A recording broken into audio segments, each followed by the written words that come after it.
ধন্যবাদ শেখ আহমদুল্লাহ ভাইকে আমাকে এখানে আমন্ত্রণ করার জন্য। বেশ কয়েকদিন আগেই ওনার সাথে কথা হচ্ছিল, তো পরে উনি আমাকে এখানে আমন্ত্রণ জানালেন। আলহামদুলিল্লাহ আজকে এখানে এসে এটা প্যাকেজিংয়ের এটা দেখলাম এবং আলহামদুলিল্লাহ ওনার সাথে কথা বলে যতটুকু বুঝলাম যে মানুষের জন্য উনি যতটুক সম্ভব তার চেয়ে বেশি করার চেষ্টা করে এবং ওনার যে সংস্থা যে কাজগুলো করছে এবং এরা মানে আনবিলিভেবল এবং সর্বস্তরের মানুষ যেভাবে এসে ভলেন্টিয়ারের কাজ করছে এটা খুবই খুবই সন্তোষজনক।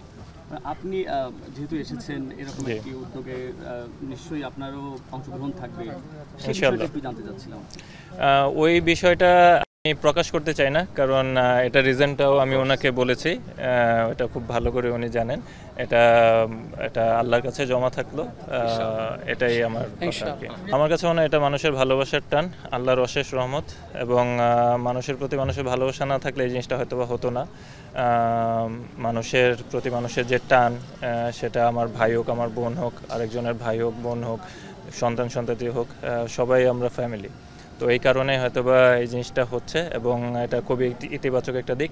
সর্বোপরি এটা আল্লাহর অশেষ রহমত। আমরা দেখেছি সারা দেশব্যাপী তো সংগ্রহ হচ্ছে, বিভিন্নভাবে অংশগ্রহণ করছে অনেকেই। জি, কিন্তু আমার কাছে যতটুকু মনে হয়েছে যে আসন্না ফাউন্ডেশনে এটা সবথেকে বৃহৎ পরিসরে হচ্ছে এবং সর্বোচ্চ সংগ্রহ হচ্ছে বলে মনে হয়েছে। জি, এইখানে আস্থার কোনো মানে জায়গাটা তৈরি হয়েছে কিনা, আলাদা কোনো আস্থার জায়গা তৈরি হয়েছে কিনা?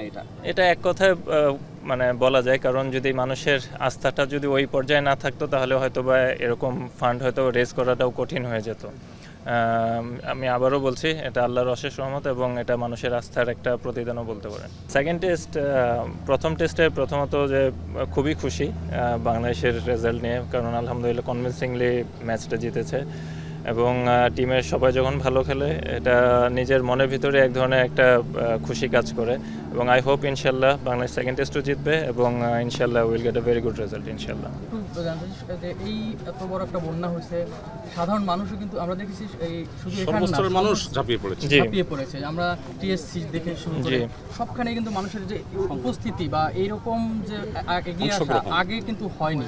এটু আসলে মানুষের মধ্যে যে মানবিকতাটা বাড়ছে কিনা বা এত বড় বন্যার পিছনে একটু কারণটা? অবশ্যই আমার কাছে মনে হয় এটা মানুষের ভালোবাসার টান, আল্লাহর অশেষ রহমত এবং মানুষের প্রতি মানুষের ভালোবাসা না থাকলে এই জিনিসটা হয়তো বা হতো না। মানুষের প্রতি মানুষের যে টান, সেটা আমার ভাই হোক, আমার বোন হোক, আরেকজনের ভাই হোক, বোন হোক, সন্তান-সন্ততি হোক, সবাই আমরা ফ্যামিলি। তো এই কারণে হয়তোবা এই জিনিসটা হচ্ছে এবং এটা খুবই ইতিবাচক একটা দিক। সর্বোপরি এটা আল্লাহর অশেষ রহমত। For more updates, subscribe to our YouTube channel and click on the bell icon. Follow us on Facebook and Instagram. Download T-Sports app to enjoy exciting games and highlights. Visit tsports.com.